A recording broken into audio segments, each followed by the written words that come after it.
할렐루야. 식사하셨습니까? 네, 우리 좌우로 인사하시죠. 잘 오셨습니다. 또 내일 모레가 명절이니까 새해 또 복 많이 받으시고 새해 축복의 사람이 되시기를 바랍니다.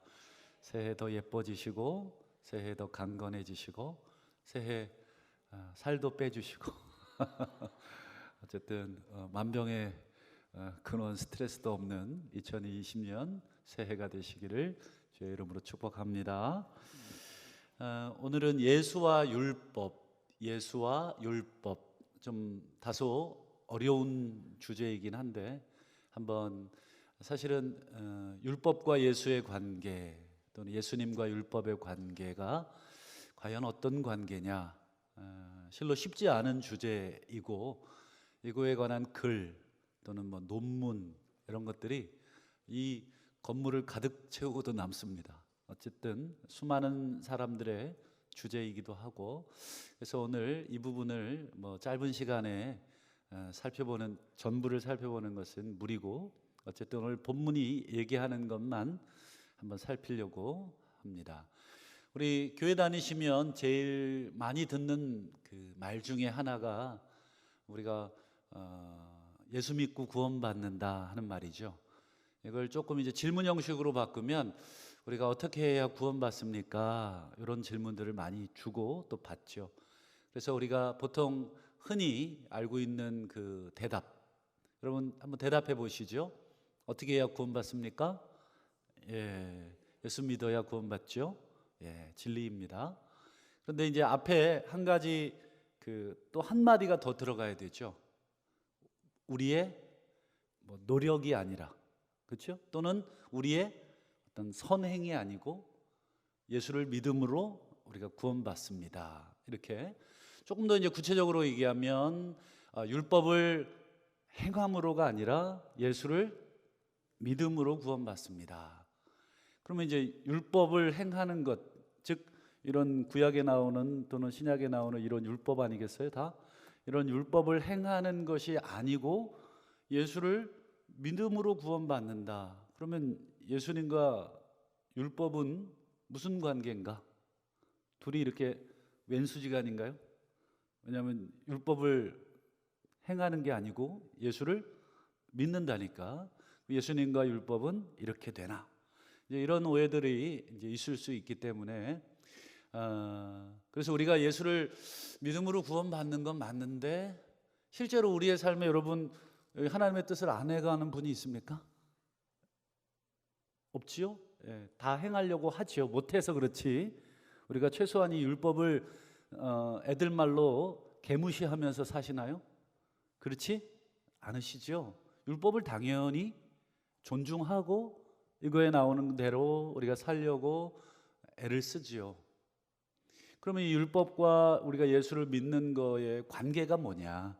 이게 이제 사실 어렵습니다만 오늘 예수님도 사실은 그 문제를 오늘 살짝 얘기해주고 있다 하는 거예요. 그래서 오늘 도대체 예수 믿는 거하고 율법을 지키는 거, 준행하는 게 무슨 관계가 있지? 라는 질문을 여러분 가슴속에 머릿속에 하나 던져놓고 오늘 이 본문을 좀 읽으시면 거기에 대한 답이 조금은 되시리라 생각을 합니다. 그래서 오늘 20절까지 볼 텐데 먼저 17절을 다시 볼까요?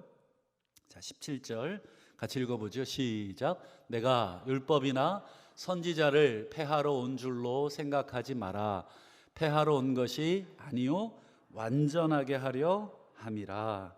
여기서 이제 우리가 이제 일단 표현을 몇 가지 좀 단어를 정의하고 넘어가야 되겠습니다. 먼저 율법이나 선지자, 이게 무슨 뜻일까? 내가 율법이나 선지자를 폐하러 온 줄 생각 마라. 근데 율법이나 선지자가 뭐냐? 뭐죠? 율법은 뭐고 선지자는 뭐죠? 뭐라고요? 십계명. 네, 또 십계명도 맞는 말이고요. 또 그렇죠. 누가 지금 뭐 약자라고 들렸는데 그렇죠. 구약을 표현하는 이 방식입니다. 율법이나 선지자, 이게 그냥 구약이라고 표현하지 않고 유대인들은 율법이나 선지자나 또는 시편이나 이런 식으로 구약을 지칭할 때 표현합니다. 우리가 어떤 것을 이야기할 때 그것이 가지는 한 가지 특징만을 쏙 빼가지고 얘기하는 방식, 그런 방식이죠. 그래서 율법이나 선지자를 폐하러 온 줄로 생각 마라 하는 것은 구약 성경을 말하는 표현입니다. 그래서 구약을 내가 폐하러 온 줄로 생각하지 마라. 그러면 질문을 한 가지 우리가 던져 봐야 되겠어요. 갑자기 왜 예수님이 내가 구약을 폐하러 온 줄로 생각하지 마라 이렇게 얘기를 하셨을까요? 그거는 틀림없이 예수님이 무슨 얘기를 들으셨을까요? 야, 이 양반 도대체 하나님의 말씀인 율법이나 선지자를 지금 다 무시하고 다니는구만. 즉 구약을 폐하고 있구만. 지금 이런 비난과 오해를 예수님이 듣고 있다는 뜻입니다. 여러분, 아무런 얘기도 안 듣는데 갑자기 누군가에게 여러분 나타나갖고 여러분 저 그런 사람 아니에요, 만약에 이렇게 얘기하고 다닌다면 듣는 사람 입장에서 어떻게 생각하겠어요? 뭔 소리 하는 거야? 누가 그렇게 생각을 한다고 혼자 갑자기 변명하고 만약에 그런다면 이상한 사람 취급되겠죠. 그런데 만약에 누군가가 여러분들에게 저 양반 저런 거짓말하고 다니는 사람이래, 막 이렇게 손가락질을 하고 있다는 걸 본인도 알고 또 들었다면 여러분들이 기회가 되면 어떻게 하겠어요? 여러분 저 그런 사람 아닙니다, 저 그렇게 얘기한 적 없습니다, 이렇게 변명하시겠죠. 여러분, 예수님이 지금 갑자기 이렇게 기도하다가 이 말을 해야 되겠다 하고 율법이나 선지자 폐하러 온 게 아니에요, 이렇게 얘기하는 게 아니겠죠. 예수님이 지금 계속 그런 비난을 듣고 있는 거예요. 야, 저 양반 율법, 선지자, 즉 구약을 폐하고 있구나. 지금 이 비난을 예수님이 들었습니다. 여러분, 우리도 말 한마디 행동 하나 이렇게 하고 사는데 얼마나 오해 많이 받습니까? 우리가 진짜 아무 생각 없이 툭 던진 말을 상대방이 자기 입장에서 오해하기도 하고 자기 입장에서 해석할 때가 참 많죠. 그래서 본의 아니게 또 그거에 대해서 덧붙여 부연 설명해야 될 때도 많습니다.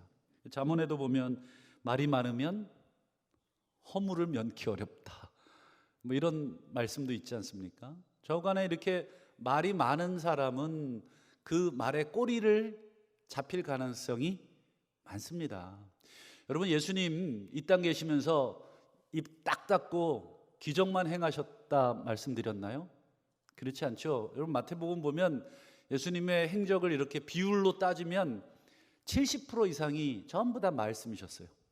전부 다 얘기하시고 설명하시고 때로는 야단치시고 때로는 뭐 여러 가지 막 이야기들을 막 하셨단 말이죠.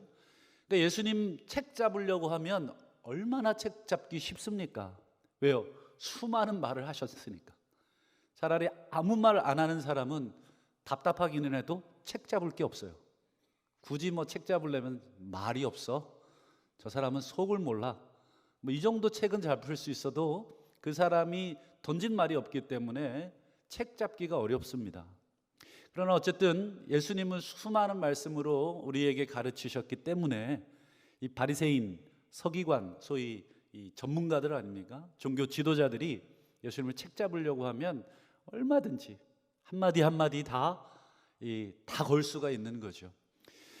여러분, 대표적으로 예수님이 율법을 어기고 있다, 율법을 폐하고 있다 하는 오해를 여러분 받았는데 어떤 사건이 떠오르시나요? 예수님이 언제 그런 책을 잡히셨을까? 기억나시는 사건이 있으십니까? 그렇죠. 예, 어디 안시가 들리긴 했는데, 예, 안식일 사건 기억나시죠? 안식일 날 제자들하고 이렇게 가시다가 밀 시장하셔서 이렇게 밀을 비벼가지고 막 드셨단 말이죠. 물론 정확하게 읽어보면 제자들이 비벼서 먹어요. 예수님은 비빈 적 없어요. 그런데 이제 같이 싸잡아서 비난을 하게 되죠. 여러분, 안식일 규정을 어겼다, 예수님이 이제 사사건건 안식일 규정에 이 바리새인들과 이렇게 충돌을 막 일으켜요. 안식일이라는 건 여러분 지금 말한 율법이잖아요. 여러분 이 안식일 규정이 율법 어디에 나오죠? 예, 십계명에 나오죠. 십계명은 어디 나오죠? 출애굽기 2장 아니고 2장은 너무 빠르죠. 20장에 나오죠. 200장까지는 없을 테니까. 출애굽기 20장에 나오죠. 우리 화면을 통해서 한번 안식일에 대한 율법을 한번 보면, 자 20장 8, 9절인데요. 안식일을 기억하여 거룩히 지켜라.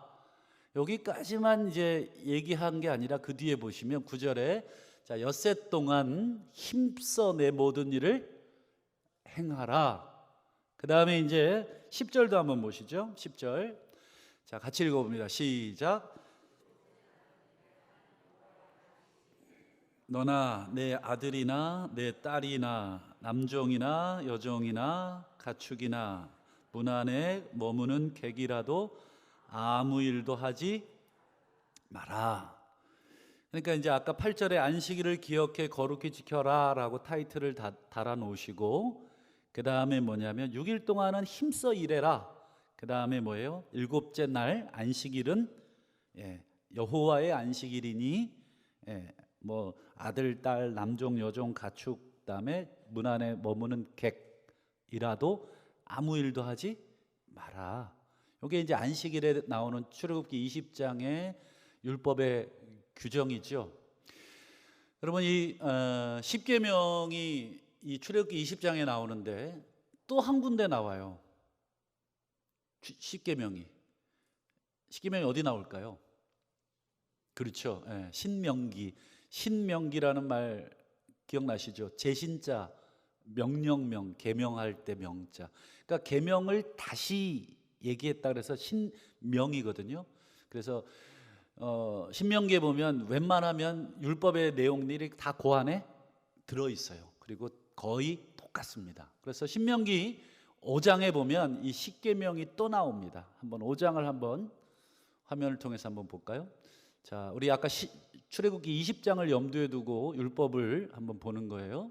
자, 일곱째 날은 내 하나님 여호와의 안식일인 즉 너나 내 아들, 딸, 남종, 여종, 소, 나귀, 모든 가축, 문 안에 유하는 객이라도 아무 일도 하지 못하게 하고 내 남종이나 여종에게 너같이 안식하게 할지니라.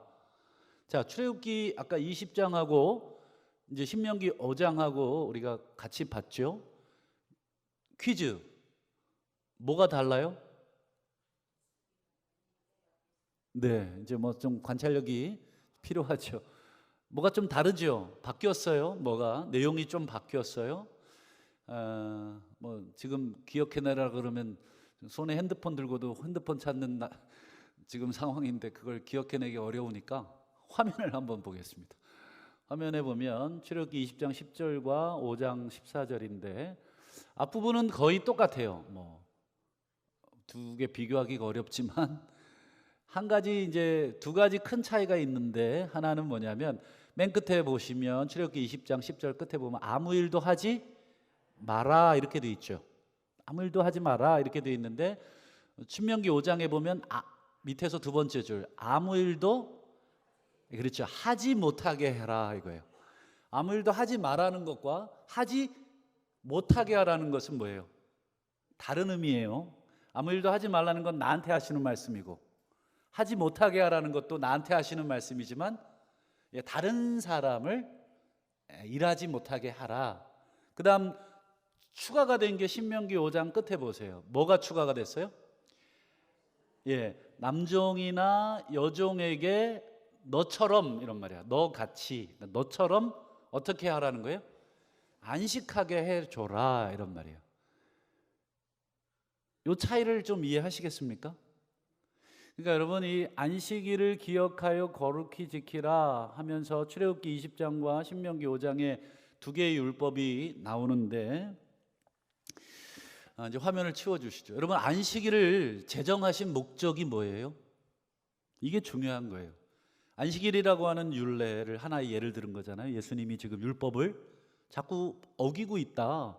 그렇게 해서 자꾸 사사건건 부딪히니까 지금 제가 한 가지 예를 들어서 이제 안식일 규정을 예를 든 거죠. 여러분, 안식일을 규정하신 이유가 뭘까?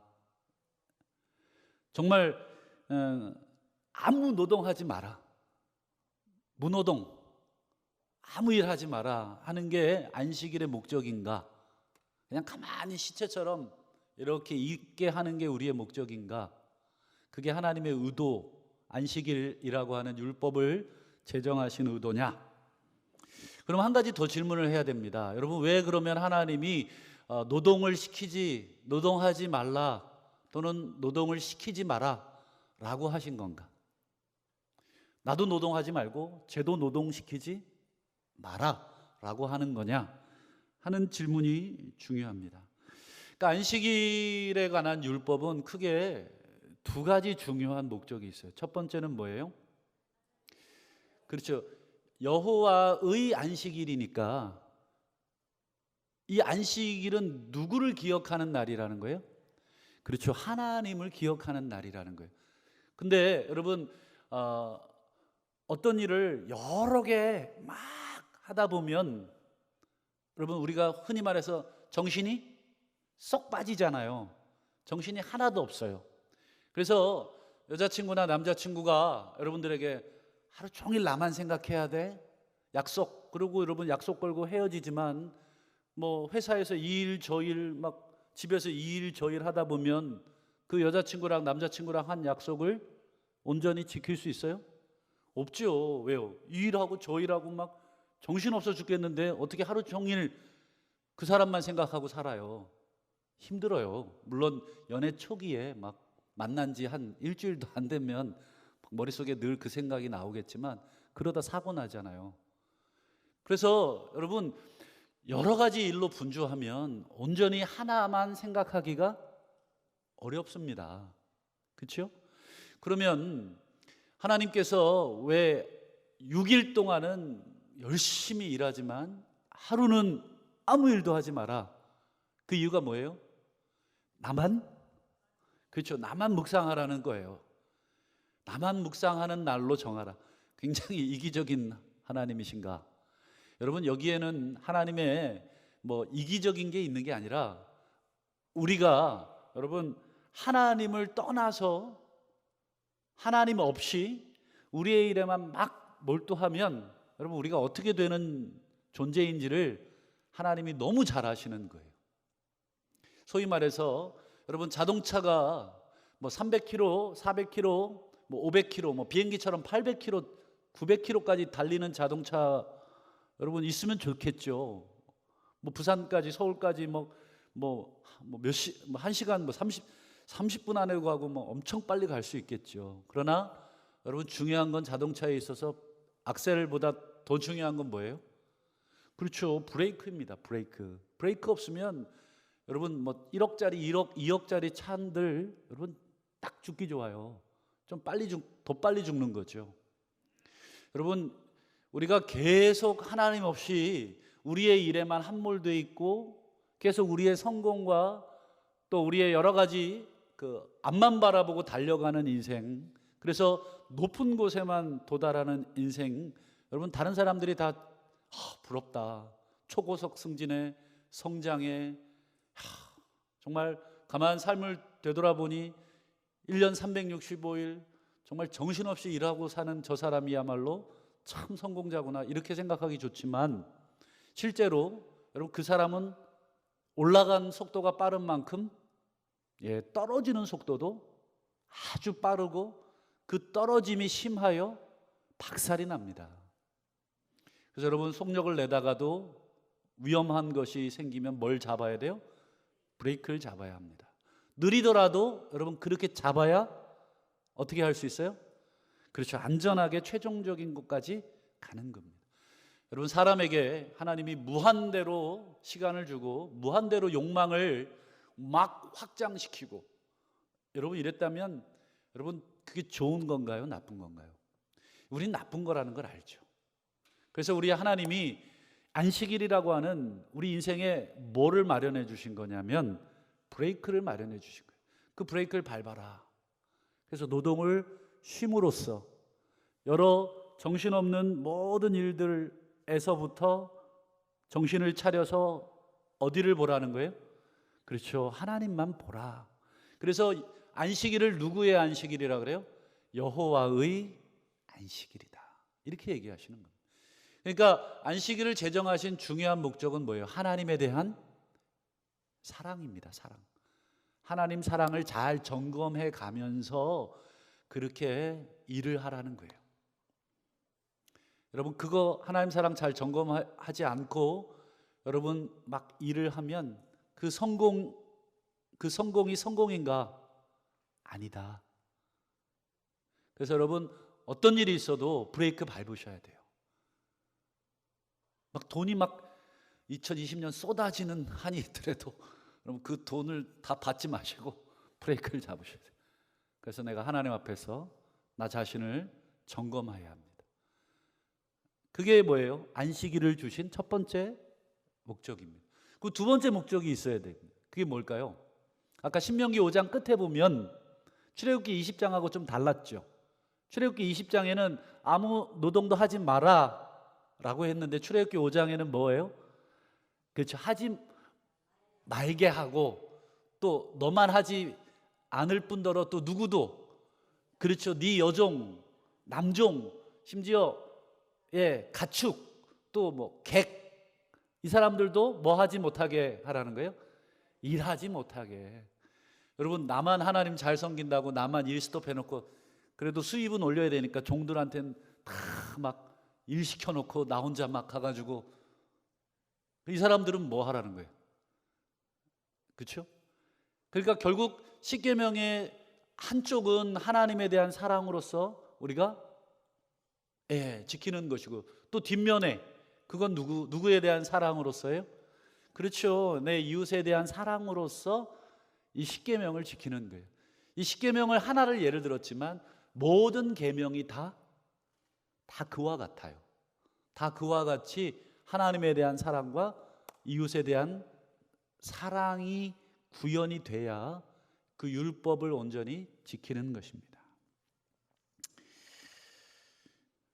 여러분, 이 하나님에 대한 사랑, 이웃에 대한 사랑이라고 하는 율법의 큰 정신을 놓치고 여러분 단순히 야 노동하지 말래, 그냥 쉬래, 여러분 요 문자에만 딱 우리가 딱 걸리잖아요. 그러면 어떻게 되냐면 여러분 예수님 시대의 장로들과 같이 됩니다. 예수님 시대의 종교 지도자들과 같이 됩니다. 야 안식일을 거룩히 지키래, 아무 노동하지 말래. 그러면 이 노동을 규정을 하자. 노동이 뭐냐? 그러면 뭐 불 피우는 것도 노동이고, 뭐 나무를 패는 것도 노동이고, 비벼 먹는 것도 노동이고, 다 노동이에요. 그래서 얘네들이 만들어 놓은 소위 말해서 세부 규칙들이 딱 제목 밑에 규칙들이 어마무시하게 많이 만들어져 있었습니다. 그래서 오늘 예수님이 밀밭 사이에 밀을 비비는 것도 뭐가 된 거예요? 그렇죠. 여러분 십계명 어디 찾아봐도 밀 비벼 먹지 말라는 규정은 없어요. 아무 노동하지 말라는 규정은 있어도, 근데 아무 노동하지 말라는 규정의 세부 사항으로서 불 피우지 마라, 그 다음에 낫질하지 마라, 심지어 걸음수까지 제한을 뒀어요. 몇 걸음 이상 못 걷게. 그래서 회당에 성전에 가서도 걸음수를 세고 갔어요. 제가 예전에 한번 얘기 드렸나 모르겠는데 여러분 유대인들은 안식일 지키려고 심지어 이 엘리베이터 버튼도 안 누르려고 안식일 엘리베이터를 만들어 놨다니까요. 그냥 다 서요. 층층마다. 자기들이 노동하지 않고 그냥 알아서 전기가 노동하게. 이게 무슨 코미디입니까? 이게 안식일을 지킨다고, 아무 노동하지 않는다고, 그리고 이거 뭐 이렇게 밥하기 위해서 이게 이거 뭐죠? 이거 뭐 솥단지 이거 누르는 거 있잖아요. 그것도 안 하기 위해서 타이머 맞춰놓고 그렇게 합니다. 그러면 시간 되면 띵 하고 전기에 불이 들어와서 밥이 돼요. 이거 얼마나 우습습니까? 애들 말로 참 뭐 하는 짓인지 싶지요. 그러니까 정신이 중요한데 정신은 이미 잃어버리고 뭐만 잡고 있는 거예요? 그 형식만 세세하게. 그래서 금지 조항 1, 2, 3, 4. 그래서 매 눈으로 이렇게 쳐다보는 거예요. 저 인간 저거 안식일을 어겼다고. 저 인간. 여러분, 안식일 아까 제가 얘기했지 않습니까? 뭐와 뭐예요? 하나님과 이웃에 대한 그 근본적인 뭐예요? 배려와 사랑과 존경을 드러내는 게 율법의 정신. 근데 그건 이미 다 없어지고 성경이라는 걸로 남의 뒤통수 때리고 있는 거예요. 이렇게 해가지고 막 침 발라가면서 막 찾아가가지고 너 일로 와 이거 어겼다고 이렇게 하고 있는 거죠. 그래서 여러분, 예수님이 거기에 딱 걸리신 거예요. 여러분, 어찌 율법으로 사람이 자유케 되고 정말 진리 되신 그 말씀으로 이렇게 사람이 온전케 되겠습니까? 그러니까 그 당시에 종교 지도자들이 만들어 놓은 이 패턴에 꽉 갇혀 있고, 예수님조차도 실제로 율법을 우리에게 주신 그 예수님조차도 이미 그 율법으로 지금 뭐 하고 있는 거예요? 정죄하고 있는 거죠. 여러분, 그 소문을 아시고 예수님 뭐라 그러시냐면 17절 다시 보세요.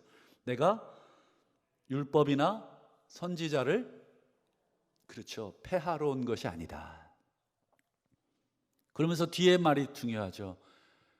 폐하러 온 것이 아니고 완전하게 하러 왔다. 이 완전하게 한다는 단어를 사전을 찾아보니까 뜻이 크게 한 4가지가 나와요.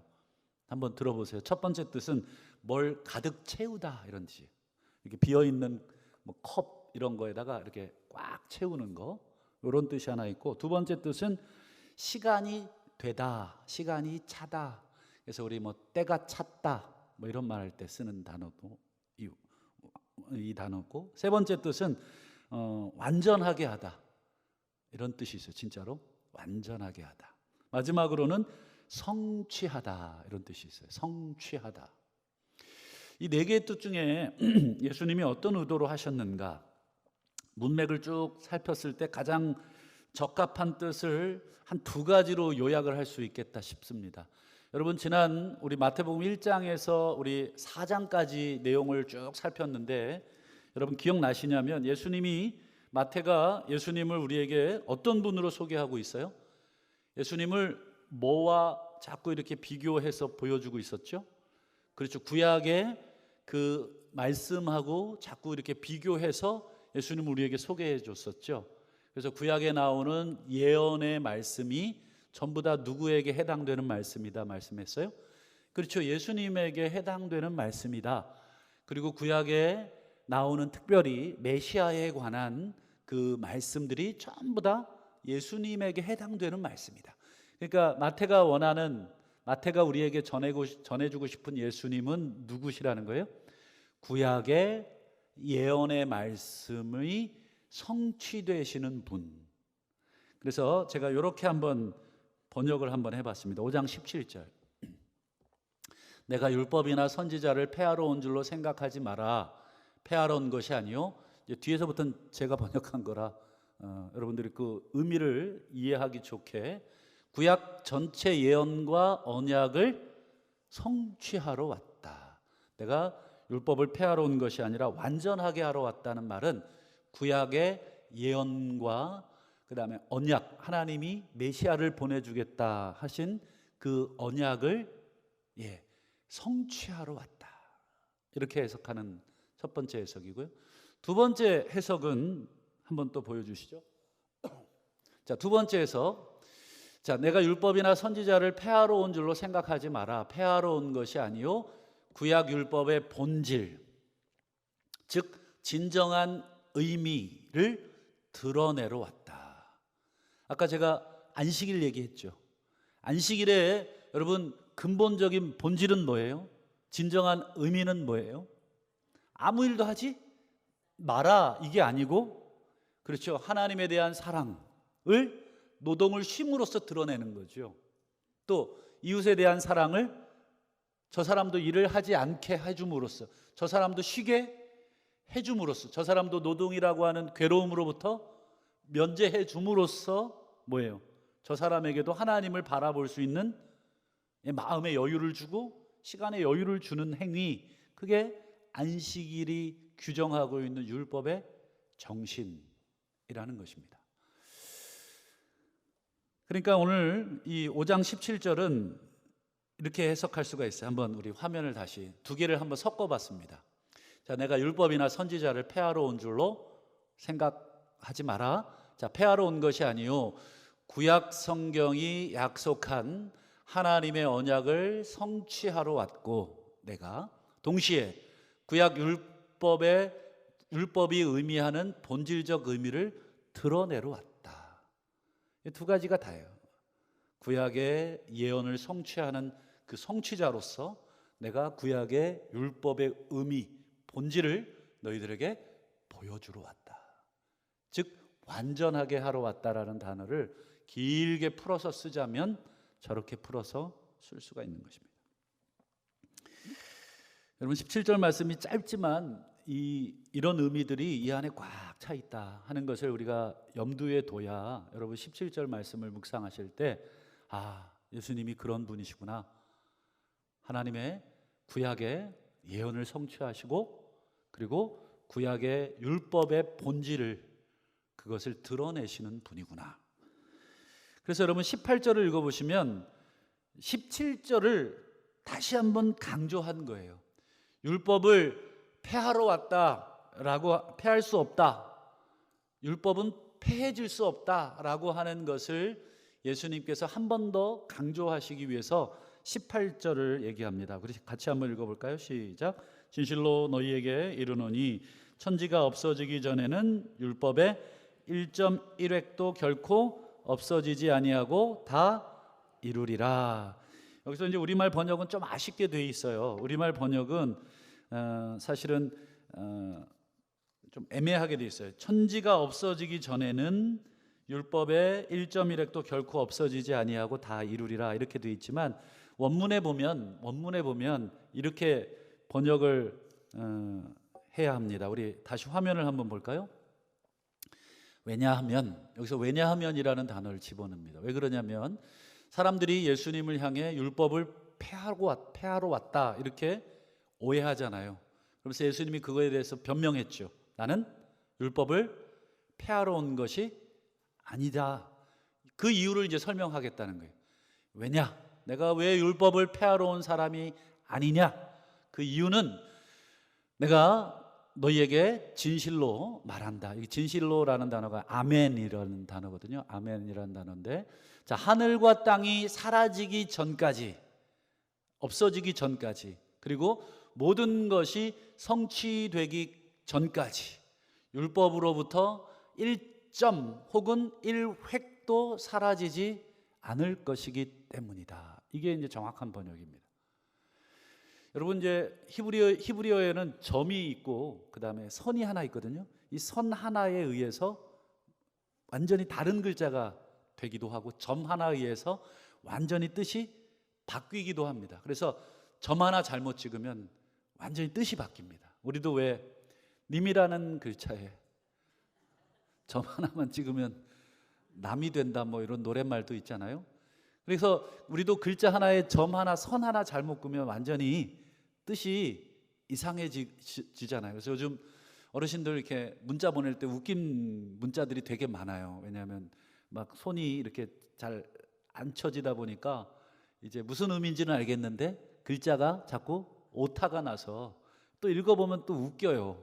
그래서 막 한참 웃기도 하고, 저도 이제 문자를 보낼 때 뭐 편한 사이들끼리는 뭐 편하게 보내지만 좀 신경 써야 될 분들에게는 다시 한번 꼼꼼하게 읽어보고 다시 한번 표현도 고쳐보고 또 오타는 없는지 또 오해할 만한 표현은 없는지 이런 건데, 오늘 예수님도 사실은 율법의 1.1획은 즉 율법 전체는 내가 없앨 수 있는 게 아니다.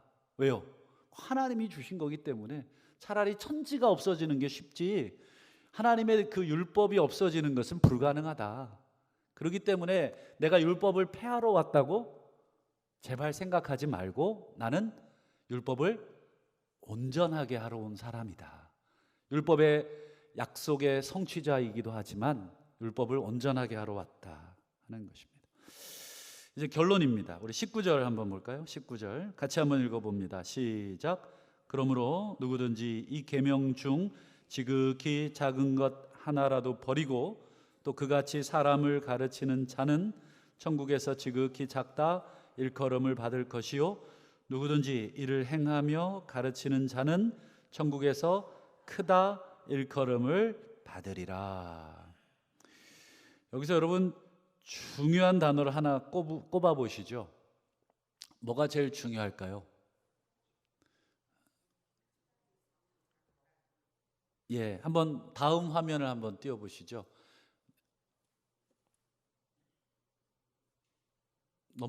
넘어갔는데. 예. 아니, 그 다음 화면. 예, 그거. 자, 제가 따옴표를 칠한 부분이 제일 중요한 말입니다. 보세요. 그러므로 누구든지 이 계명 중, 이 계명은 이제 예수님의 가르침이겠어요? 가르침 중 지극히 작은 것 하나라도 버리고 또 그같이 사람을 가르치는 자는 어떻게 돼요? 천국에서 지극히 작다. 또 반대로 누구든지 내 이 계명 중 지극히 작은 것 하나라도 행하며 가르치는 자는 어떻게 돼요? 그렇죠. 천국에서 크다 일컬음을 받는다. 여러분 19절에 예수님께서 요구하시는 결론은 뭐예요? 그렇죠. 내 가르침, 내가 율법의 본질을 드러낼 거다. 이제 우리 다음 주 보겠는데 우리 다음 주 21절부터 예수님의 율법 해석을 우리가 볼 거예요. 예수님은 율법을 어떻게 우리에게 해석해 주시는가? 그 율법 해석, 예수님의 그 율법 해석에 대해서 너희들 임의대로 버리고 야 이거는 지켜, 이건 안 돼, 이거는 하자, 이거는 버려 이렇게 임의대로 버리고 그렇게 가르치는 자는 굉장히 중요한 엄벌에 처해지는 표현을 하고 있죠. 천국에서 작다. 반대로 내가 가르치는 그 율법의 정신을 잘 드러내면서 지키면서 가르치는 사람은 천국에서 크다. 이게 이제 예수님의 결론인데, 즉 예수님이 마지막으로 요청하는 건 뭐예요? 내 가르침을 잘 지켜라. 이게 정말 핵심입니다. 여러분 우리가 율법을 듣는 자가 복이 있는 게 아니라 율법을 행하는 자가 복이 있다. 그래서 여러분 산상설교의 마지막 결론도 뭐예요? 우리 7장 24절 25절도 한번 볼까요? 예수님의 마지막 산상설교의 결론인데 그러므로 누구든지 나의 이 말을 듣고 그렇죠 행하는 자. 또 반대로 26절도 보시죠. 나의 이 말을 듣고 행하지 않는 자. 예수님은 지금 당신의 설교를 다 하고 나서 결론. 자, 내 말 잘 들었지? 자, 집에 가. 내일 봅시다. 이렇게 얘기한 게 아니고 뭐라고 얘기하시는 거예요? 내 말 잘 들었지? 가서 행하라. 행하는 자와 행하지 않는 자를 뭐에 비유하셨어요? 예, 집에다가 비유하셨죠. 어디 집이에요? 반석 위에 지은 집, 또 반대로 모래 위에 지은 집. 이 두 가지로 비유하셔서 예수님의 말씀을 듣고 행함, 그리고 행하지 않음. 결국 여러분 우리가 진리의 문제는 우리가 아무리 엄청난 도를 깨닫고 진리를 깨닫고 여러분 이건 시작에 불과한 거다. 이게 결론이 아니다. 결론은 뭐다? 그렇죠. 행하는 거다. 이게 결론인 것입니다. 그럼 오늘 짧은 시간 예수님과 율법의 관계를 한번 생각해 보았습니다. 여러분 중요한 건 뭡니까? 율법을 이렇게 하나하나 문자 이렇게 그렇게 지키는 것도 중요하지만 궁극적으로는 정신, 그렇죠? 율법의 정신을 우리가 늘 염두에 둬야 합니다. 아, 이게 뜻이 뭘까? 우리 똑똑한 자녀들은 항상 부모님의 뭐를 염두에 두면서 들어요? 의, 중을 염두에 두죠. 아, 부모님이 왜 저 말씀을 하실까? 예를 들어서 가끔 그럴 때가 있어요. 아유, 옆집 누구 엄마는 금강산에 갔다 왔단다. 참 좋더래. 그러면 여러분 자식이 그걸 알아듣고 뭐라 그래야 돼요? 그렇죠. 어머니 모시고 한번 갈게요. 이러면 되는데 맞아요. 금강산 진짜 좋더라고요. 아유, 참 저도 TV에서 보고 한번 저기 했는데 참 좋아요. 우리나라 진짜 좋죠? 여러분 이렇게 얘기하면 부모님이 아유 입만 아프고 됐다 가라 이러시겠죠. 의중이라는 게 사실은 중요합니다. 여러분 하나님이 문자적으로 우리가 이렇게 하지 마라 이렇게 해라 하는 것에 뭐가 들어있는 거겠습니까? 그렇죠. 정신이 들어있고 의중이 있는 거죠. 그래서 그것들을 우리가 잘 끄집어내는 게 정말 중요하고 또 그 의중을 잘 깨달았으면 그 다음 뭐예요? 그렇죠. 예, 지키며 가르치는 것이 중요하다. 그래서 오늘 예수님의 우리가 예수를 믿는 것과 그리고 율법을 우리가 좀 잠시 생각해 보았습니다. 너무 많은 내용이 있지만 한 부분만 우리가 살폈습니다.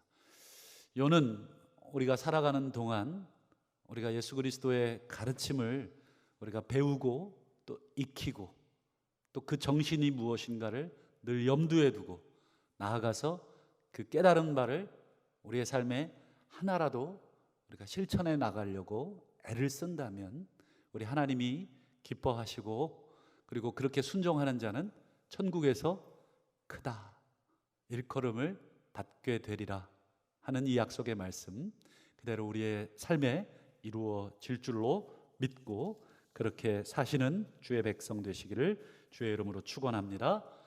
하나님 오늘도 또 예수님과 율법의 그 관계에 대해 잠시 살폈습니다.